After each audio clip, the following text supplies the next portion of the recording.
Last time I spent the night in Kalispell, Montana before moving north above Columbia Falls and into the Flathead National Forest for a week of exploring the National Forest and eventually into Glacier National Park. And this is where I park. Woohoo!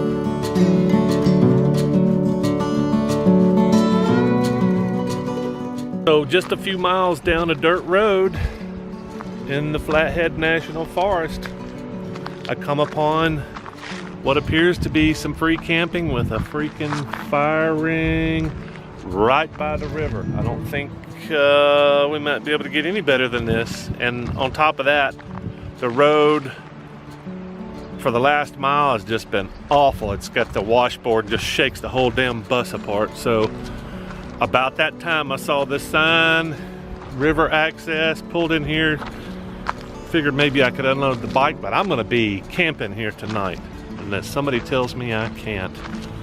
And I'm gonna head over to the river here in a second. Maybe I can find a shuttle upriver from here, which would be freaking awesome.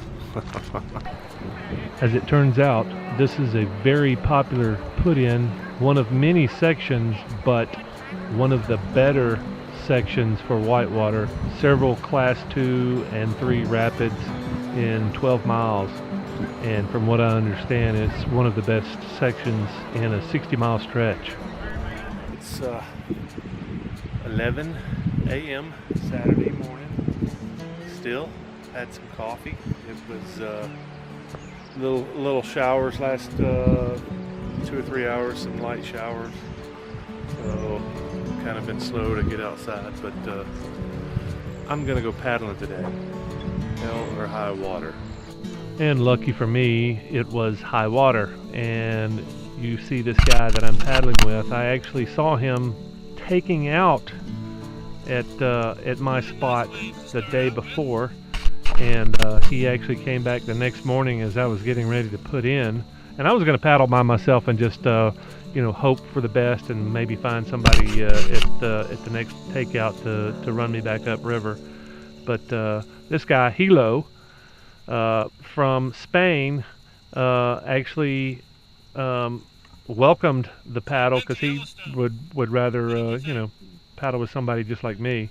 And lucky for me, he was there just in case I lost my paddle, because I went swimming. I went swimming 4 times in this little stretch, and there was nothing really tricky. I mean, it was some tricky threes in here with some weird currents and some big waves, but nothing that I haven't paddled before, and nothing that I've ever had real trouble on. But I just couldn't keep the boat up right.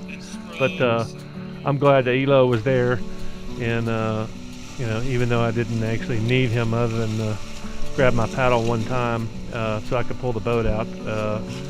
It was kind of tricky getting the boat over to the bank a few times. I think this is the first time I go swimming here.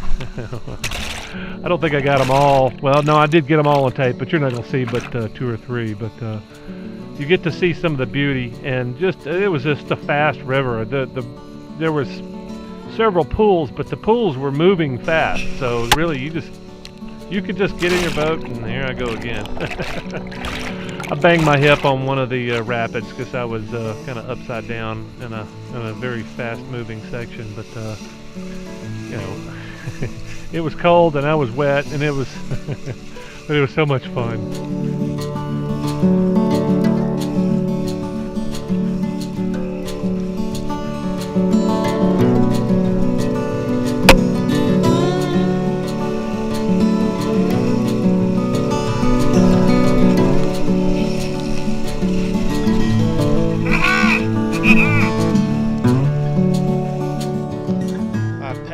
Today, apparently the roughest section of the North Fork, and I expected 2s and 3s, and that's really all there was. Nothing really that tricky. A couple little turns in rapids, but nothing really that tricky. But I went swimming 4 freaking times today. I swam more today than any paddle I've ever done in my life, and I've been on some tricky stuff before. But I've convinced that the boat is really just too unstable for my big ass, and it just, you know, it gets the stern stuck in the water, and I don't know. I think I have no idea. I'm just so confused and so baffled at how difficult it was to paddle today. And it's usually in the last wave of the rapid.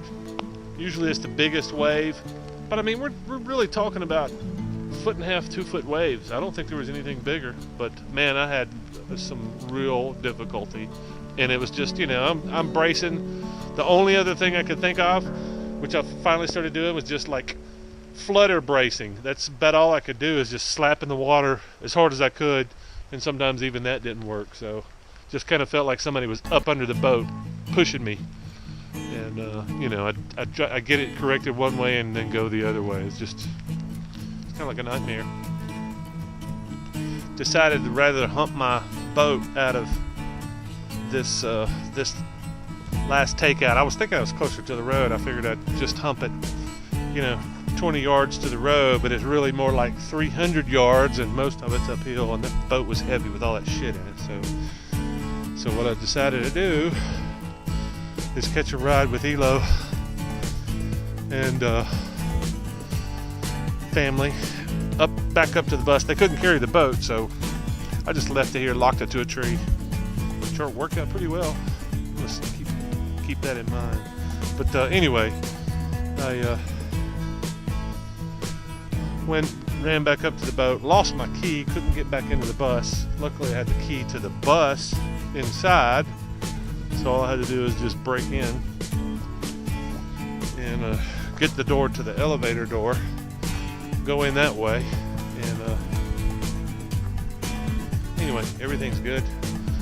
It's rainy, drizzly. I got lots of firewood, but I think it's too nasty to be outside, and I don't really want to put a tarp up, so maybe tomorrow if I'm still jonesing for a fire.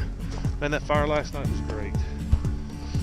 But anyway, I think what I'm going to do is just keep running the generator, finish watching The Revenant. Haven't finished that yet. Kind of felt like I told one of the one of the rafters today.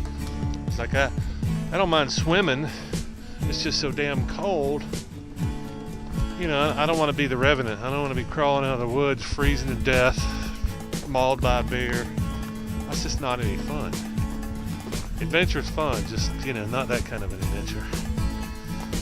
Anyway, almost back to the bus, and hopefully it clears up tomorrow. I'd like to get the motorcycle out and do some riding, but that's tomorrow.